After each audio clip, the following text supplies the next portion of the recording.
Vamos a dar paso al primer ponente de la jornada, a Luis Carlos Zambrano. Luis Carlos Zambrano es licenciado en Bellas Artes, Restauración, es doctor en Ciencias y también es buceador, tanto científico como profesional. Ha colaborado en diferentes proyectos con el Centro Nacional de Investigaciones Arqueológicas Subacuáticas de Cartagena y también con el Centro de Arqueología Subacuática del Instituto Andaluz del Patrimonio Histórico, del IAPH, en Cádiz. Actualmente desarrolla su labor profesional como conservador restaurador en el Museo de Cádiz. Nos planteará Luis Carlos el reto de la conservación de materiales tanto durante la excavación como después de la misma. Y para ello, pues el proceso de extracción mediante moldes de silicona para su traslado posterior y conservación se presentará como un tratamiento o como una línea de investigación sobre la que ha estado trabajando nuestro ponente durante los últimos años. Buenos días, Luis Carlos. Hola, buenos días, Juan José. Cuando quieras. Muchas Venga. gracias. Bueno, pues muchas gracias, Juan José. Gracias a la organización por invitarme para hablar de este tema. Y ya pues sin más preámbulo me pongo a ello. Bien, comenzaré mi ponencia desgranando un poco el título de la misma y explicando en qué consiste lo que yo llamo técnica integral de conservación, para después hablar sobre qué tipo de materiales va dirigida o está recomendada, y finalmente pues mostrar cómo es el procedimiento y los fundamentos en los que se sustenta. Muy bien. Para explicar lo que es la técnica integral, pues voy a recurrir a este gráfico muy conocido del Museum Handbook del Sistema Nacional de Parques americano, donde se expone la evolución de lo que nosotros llamamos el deterioro, que no es ni más ni menos que un proceso natural e irreversible de cualquier material y por ende de los bienes culturales. Aquí aparecen en este gráfico las distintas fases de la, entre comillas, vida de un objeto cultural, en la cual pues tenemos una primera fase, la fase de uso, donde hay un deterioro más o menos moderado en función del cuidado que se le aplique al bien. Después pasamos a la fase del contexto arqueológico, donde ya nada depende de nosotros, sino que obra directamente por lo que son las leyes de la naturaleza, de la termodinámica, que al fin y al cabo buscan el equilibrio de los materiales, y entonces se produce aquí un efecto interesante. Vemos primeramente un deterioro exponencial de los materiales, ¿vale? Esto es lógico porque están en un estado de abandono, expuestos a la intemperie, a la meteorología, en fin, a todos los factores ambientales. Si llegados a este punto, donde estoy señalando, no se producen unas determinadas situaciones de cubrición, de estabilidad del ambiente, llegaremos, con suerte, pues, a esta fase de equilibrio. Esto quiere decir que vamos a tener a poder conservar un objeto arqueológico histórico. Quiero decir que la mayor parte de estos bienes culturales suelen desaparecer aquí, porque llegar a este punto es, sin perecer, es bastante complicado. Bien, pero bueno, hasta aquí nada que argumentar, puesto que ya he dicho que no depende de nosotros. En cualquier caso, siempre vemos que esa curva es ascendente, nunca va a ser horizontal y en ningún caso puede ser negativa. Ya he dicho que es un proceso natural e irreversible. Ahora, bien, llegamos a la parte crítica, que es la que nos compete a nosotros. Si vamos aquí, en la gráfica vemos que este es el periodo de excavación, un periodo relativamente corto, donde nuevamente rompemos el equilibrio en el que se encontraba el objeto y, de nuevo, este objeto se readapta a las nuevas circunstancias y experimenta un deterioro exponencial. Esta parte, como digo, nos compete absolutamente a nosotros, y si el material se destruye, como hace hincapié la Convención de UNESCO, pues lo que está claro es que se trata de una muestra de incompetencia o de falta de previsión, ¿vale? Por esto, la fase de excavación es un punto crítico para la aplicación de los tratamientos, que deben ir coordinados con el futuro tratamiento que se le vaya a aplicar para, en la medida de lo posible, atenuar esta línea de deterioro que ya he dicho que siempre va a existir, pero que dentro de lo que es la vida de museo, pues bajo unas condiciones controladas, pues debería ser mínima. Entonces, aquí esta fase de excavación-tratamiento es la que nos va a centrar en esta ponencia, en la que yo he desarrollado gran parte de mi investigación y es de la que trata esta técnica integral de moldes y consolidación con siliconas. Bien, ¿qué ocurre en esta fase que especialmente nos interesa? Bueno, los materiales que son susceptibles de experimentar durante la fase de excavación daños graves, no son todos, evidentemente, no es lo mismo una ánfora bien cocida y resistente que otro tipo de materiales que sí son muy extremadamente frágiles. Bueno, en el caso de estos materiales extremadamente frágiles, a veces se recurre a intervenciones de extracción, ¿vale? Otras veces se destruyen directamente porque no se ha sabido recuperar, pero en ocasiones, pues como digo, se extraen mediante sistemas de extracción que son tan maravillosos que después imposibilitan su posterior tratamiento. Entonces, esto es un claro fallo de la metodológico. Y es ahí donde yo me he centrado en mi trabajo. Bien, ya para desvelar un poco de qué tipo de materiales se trata, pues casi siempre, aunque no exclusivamente, estos materiales súper frágiles, a los que yo he llamado así, son materiales elaborados con fibras vegetales, bien sea trenzadas, torcidas o tejidas, ¿vale? Son parte de la cultura material del ser humano desde la prehistoria, aunque tenemos documentos maravillosos, por ejemplo, de cómo se fabricaban en época egipcia. También tenemos vestigios conservados de estos elementos, de estos dispositivos de fibra de época egipcia, o ya posteriormente, en la edad moderna, pues las fábricas de cordelería, que eran absolutamente fundamentales para lo que es el desarrollo náutico de las potencias internacionales. Pues de esto es de lo que vamos a hablar, de un tipo de material que a priori tecnológicamente es un prodigio, porque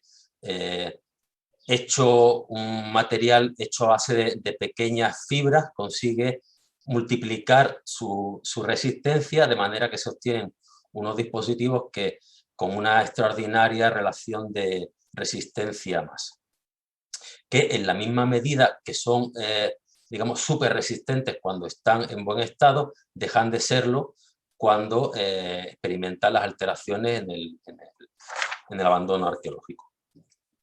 Encontramos muestras de estos materiales, como digo, excepcionales. No siempre se dan las circunstancias para que se conserven, porque, dicho sea de paso, solamente podemos conservarlos cuando se dan condiciones de extrema sequedad en climas desérticos, como este magnífico ejemplo de zapatillas de esparto de la cueva de los murciélagos de la Sierra de Granada, o en ambientes de saturación hídrica, como es el caso de los que se da en la arqueología subacuática, ¿no? Cuando se forman coberturas estables y hay saturación hídrica, pues es posible encontrar este material. Traigo aquí precisamente esta fotografía, que es restos de una cesta, y van acompañados de estas palabras del propio George Bass, el padre de la arqueología subacuática, describiendo cómo aparecían y que en el momento del descubrimiento estaban perfectamente conservados. Debo añadir que esto, a posteriori, desapareció. Desapareció seguramente porque, como veremos más adelante, este aspecto de solidez y de resistencia es absolutamente engañoso. Bien. He traído aquí también un ejemplo de una embarcación lacustre actual para hablar de un tema especialmente importante, y es la ignorancia que ha tenido la arqueología subacuática para el estudio de estos materiales que son, como digo, muy escasamente investigados por dos motivos.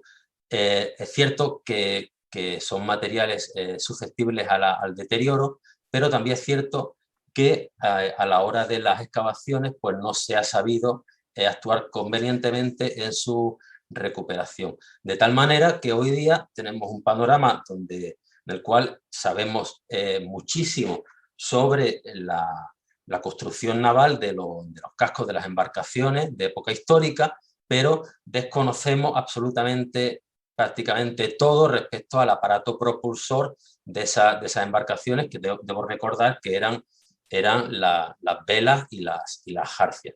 De eso apenas se sabe nada.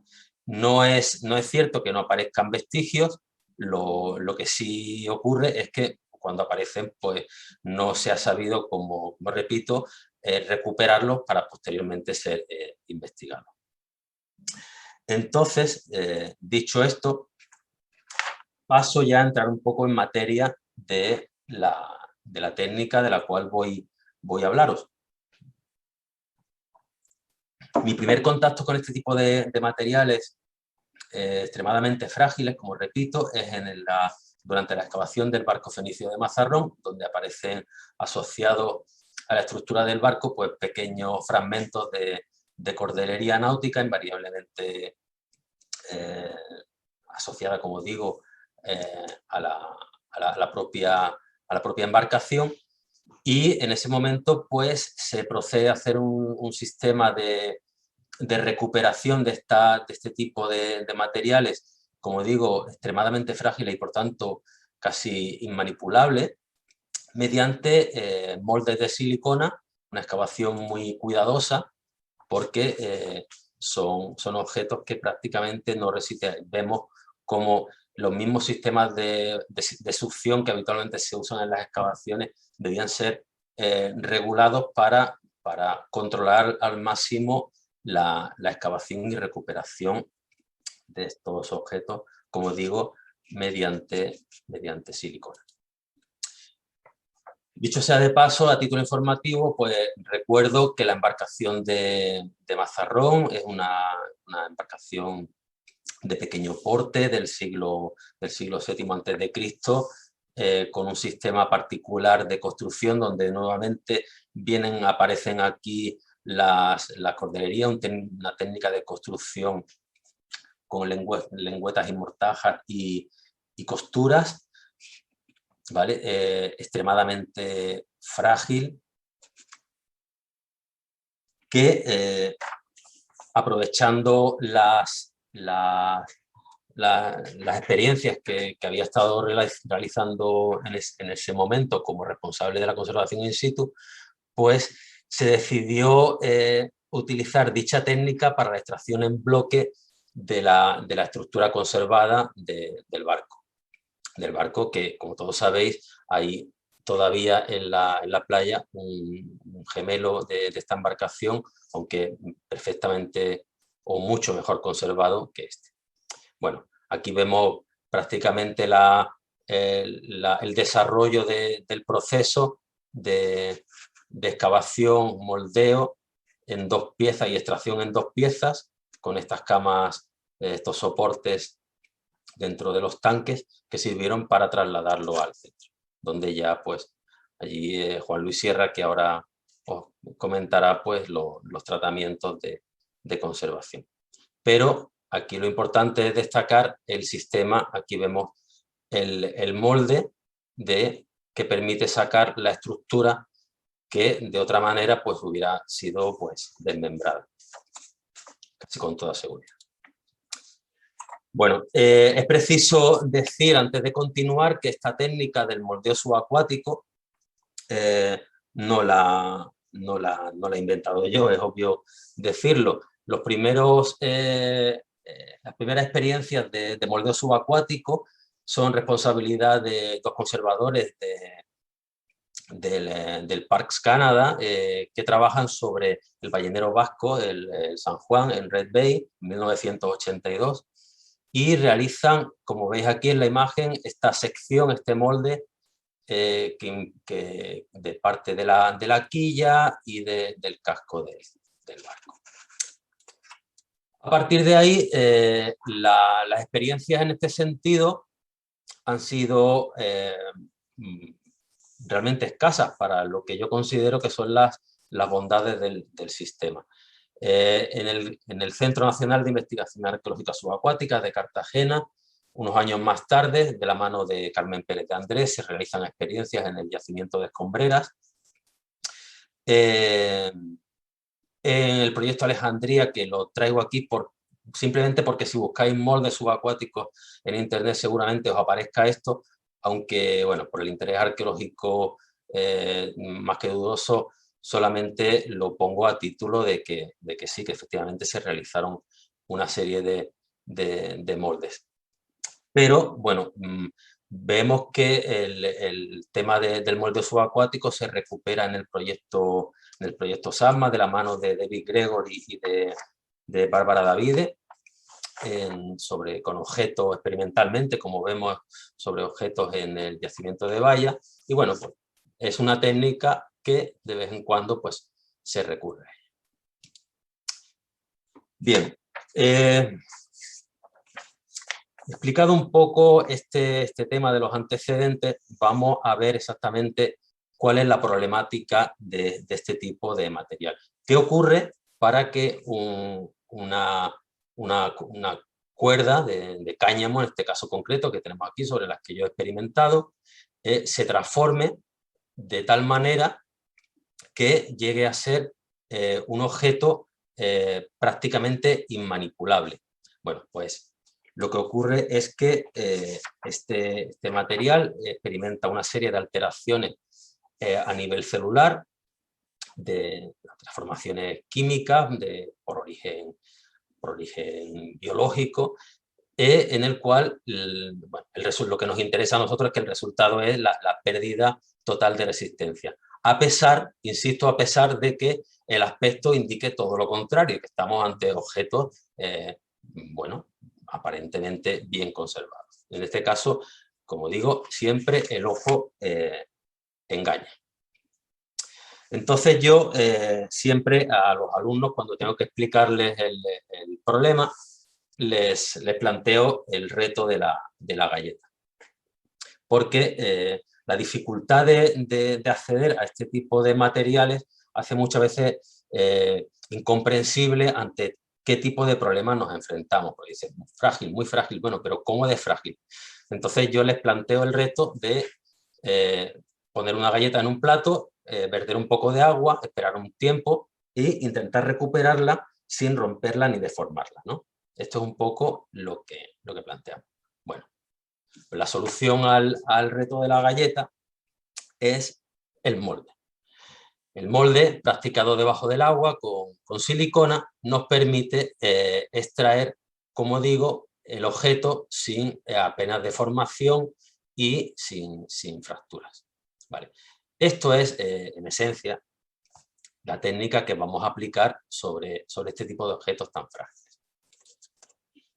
Bien, este tipo de materiales experimenta unas alteraciones, bueno, difícilmente clasificables, porque se junta el riesgo de fractura con la erosividad, con el aplastamiento. Entonces yo me permití la licencia, cuando comencé a trabajar con estos materiales y se comunicaron en el Congreso de Cuba 5, puede denominarlos materiales súper frágiles. Bueno, una licencia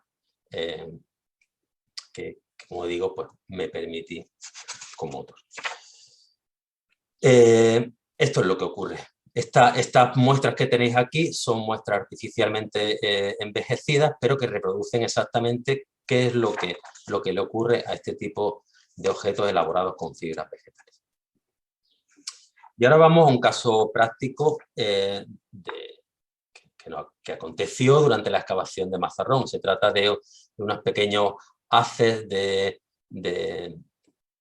ramitas cosidos entre sí mediante una cordería. Un objeto, pues como podéis imaginar, pues prácticamente inmanipulable si queremos mantener la integridad del vestigio en su correcta disposición tal cual aparece. Bueno, pues en este caso ya la técnica estaba puesta a punto y lo que se realizó fue, como digo, pues un moldeo. Aquí tenemos estos pequeños haces de ramitas que tenían una función, dicho sea de paso, de amortiguación del material de carga sobre la propia embarcación. Aquí están sobre el lecho y aquí están, una vez recuperados, lo que es el reverso del objeto sobre el molde de silicona.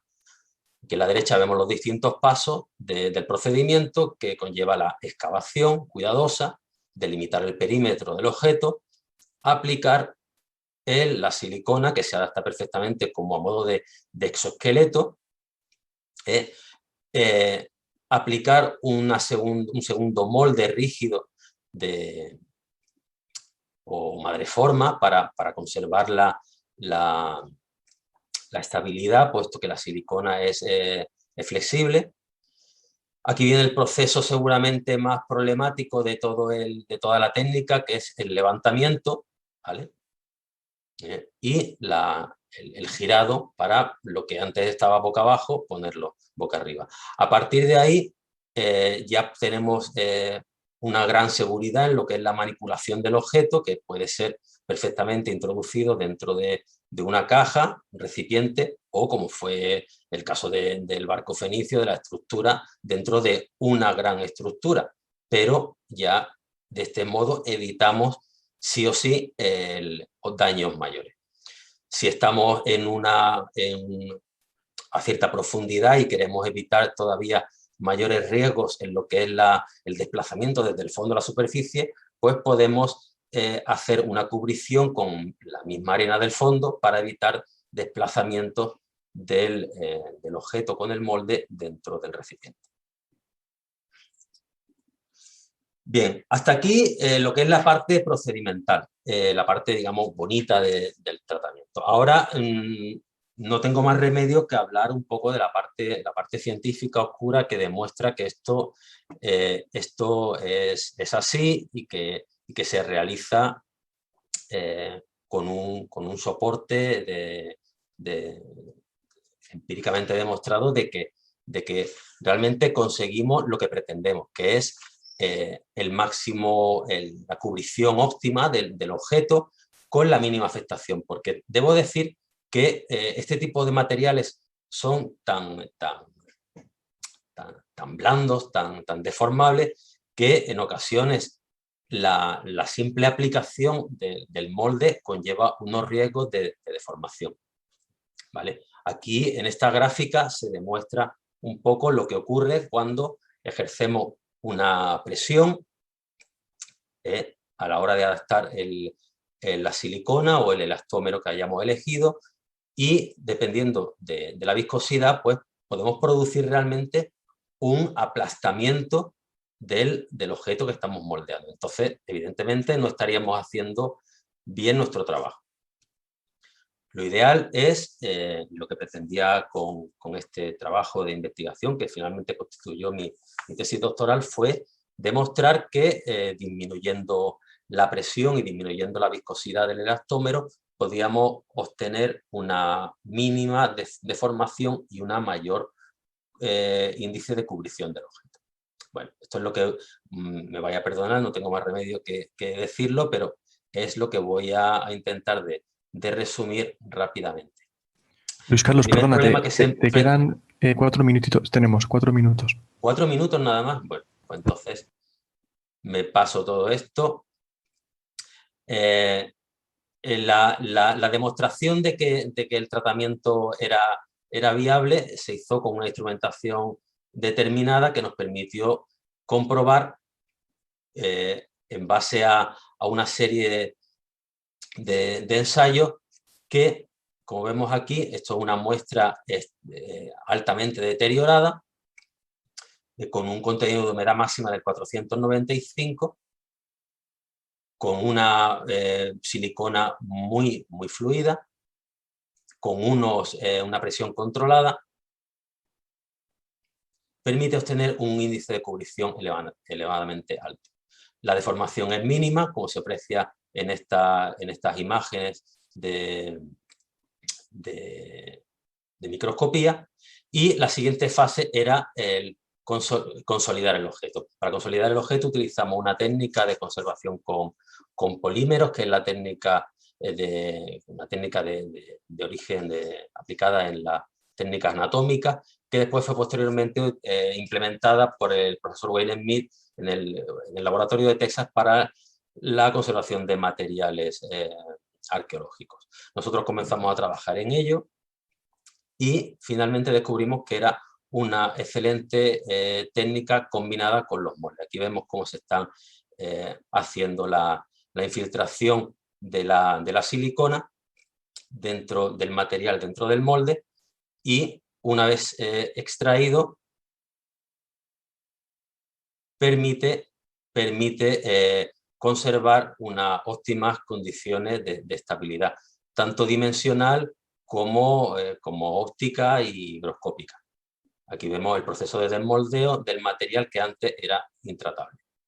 Bueno, para finalizar ya simplemente decir que estas técnicas bueno, lo que pretenden es aportar soluciones para la conservación arqueológica subacuática, no servirían de nada sin la labor pedagógica.